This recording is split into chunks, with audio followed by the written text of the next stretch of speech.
Everyone, a Peshtigo woman who dedicated her professional life to trying to protect victims of domestic violence is dead. And authorities say the person of interest in her death is her boyfriend. Police say 45-year-old Patricia Washbish was found dead just after 7 o'clock last night. Her body was in a home on the 500 block of Thompson Street, and land records show that Washbish owned that home. The State Department of Justice says 48-year-old Brent Kempf was taken into custody for questioning overnight. Now, Fox 11's Bill Miston has been in Peshtigo all day long on this story and joins us now live with the latest. Bill, what have you found? Michelle, just a short time ago, people started laying flowers and balloons at the steps of Washbish's home here on Thompson Street. Police aren't saying much except that Washbish and Kempf were in a relationship.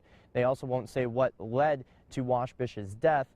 Those that worked with Washbish in the domestic violence community say her death will be one to mourn. Patricia commonly went by Trish, the name Trish. She was a very dedicated advocate. Patty Seeger says she has known Trish Washbish for at least 10 years through her work at Rainbow House, a domestic violence shelter and advocacy group in Marinette.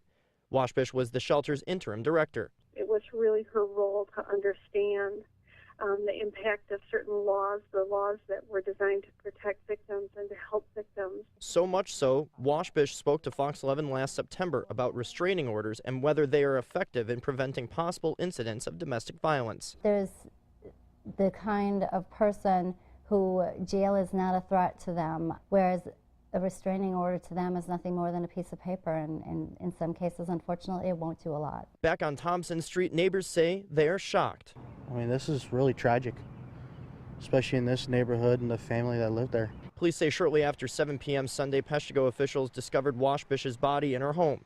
The Department of Criminal Investigation and Department of Justice were called in to help local police with the investigation. This type of thing can happen anywhere. Everybody always says, I never thought it would happen in my neighborhood.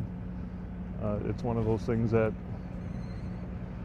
we learn as we go. It's not something that I deal with every day, and I'm kind of happy to say that, and I hope I don't have to deal with it again in my career.